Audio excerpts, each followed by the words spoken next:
The snow was falling hard that night, the kind that makes the world feel quiet and heavy at the same time. Mark stood outside a small cafe, holding a single red rose, his hands shaking, not from the cold, but from hope. He had no idea that in just a few hours his heart would be bruised, and then completely changed in a way he never saw coming.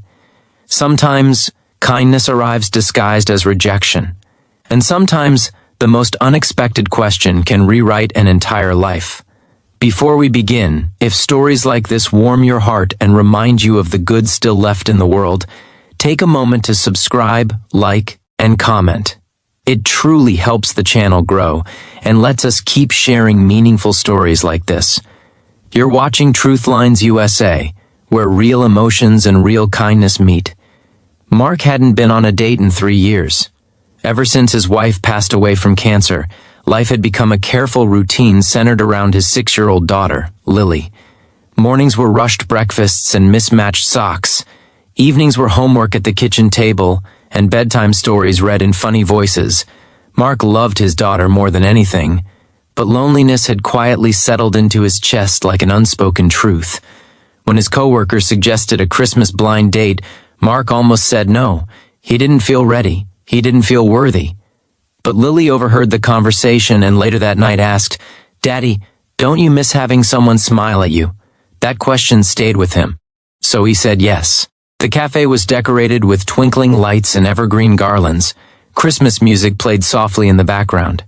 Mark arrived early, smoothing down his jacket, rehearsing polite conversation in his head. When the woman arrived, her name was Jennifer. She looked kind but distracted. They exchanged greetings, ordered coffee, and tried to talk. But something felt off from the start. Jennifer kept glancing at her phone. Her answers were short. When Mark mentioned Lily, her smile tightened just a little. Halfway through the date, she sighed and finally said, "You seem nice, Mark, really. But I don't think this is what I'm looking for." Mark nodded, forcing a smile. He paid for the drinks and wished her a Merry Christmas. He waited until he was outside before the disappointment hit him fully. He felt foolish for hoping. Foolish for thinking someone might want a life that already came with bedtime stories and packed lunches. He walked through the snow, thinking about how he'd explain the night to Lily.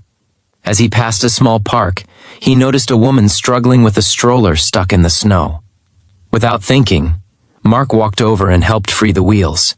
The woman looked exhausted, her cheeks red from the cold. "Thank you," she said softly. "I didn't think anyone would stop." Mark shrugged. "It's cold out. We all need help sometimes." Her name was Sarah. She had a toddler named Noah bundled up in the stroller. They chatted for a moment, just small talk. Sarah mentioned she was heading to a community center nearby for a Christmas volunteer dinner but had been running late. Mark pointed out it was on his way and offered to walk with her. Inside the warm community center, volunteers were setting tables and serving food to families who had nowhere else to go for Christmas. Sarah invited Mark to stay and help. He hesitated, then agreed.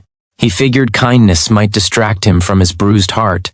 They spent the evening serving meals, laughing with volunteers and cleaning up spills. Noah fell asleep in Mark's arms at one point, his tiny hand gripping Mark's finger. Something about that simple moment cracked open a door Mark had closed for a long time. As the night wound down, Sarah thanked Mark again.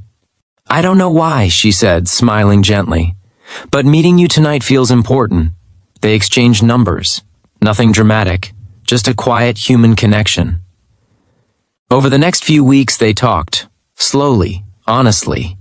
They shared stories about loss, about fear, about loving children so deeply it scares you. Sarah had lost her husband in a car accident 2 years earlier. She understood the silence that grief leaves behind. One snowy afternoon, Mark invited Sarah and Noah over to decorate cookies with Lily. Flour ended up everywhere. The kids laughed until their sides hurt. Mark watched Sarah kneel beside Lily, listening carefully as she explained her favorite Christmas song. Sarah treated Lily not like a burden, but like a gift. Later that night, after the kids were asleep, Sarah sat quietly on the couch, holding a mug of tea. She looked nervous. Mark noticed her hands trembling, just like his had on the blind date. Can I ask you something strange? Sarah said. Mark smiled. After everything tonight, I think strange is okay. She took a deep breath. I don't mean right now, and I don't mean the fairy tale version of this. But someday, could you imagine being my husband? Mark didn't answer right away. Tears filled his eyes, not from sadness, but from a deep sense of being seen, not as a man with baggage, but as a man with love to give. I can imagine that, he said quietly. They didn't rush anything. They built their relationship with patience and kindness. They learned each other's fears. They showed up on hard days. They chose understanding over judgment again and again. The following Christmas, 1 year after that failed blind date, Mark stood in the same park where he had first helped Sarah with the stroller. This time, Lily held one of his hands, Noah held the other, and Sarah stood smiling in front of him. There was no audience, no fancy decorations, just snow falling gently and hearts finally at peace. Mark knelt down, his voice shaking as he spoke. Sarah, you met me on a night when I felt invisible. You saw my kindness and gave me yours in return. Will you marry me? Sarah laughed through tears. Yes, of course, yes. Sometimes kindness doesn't fix everything right away. Sometimes it simply opens a door. Mark learned that rejection doesn't mean the end of the story.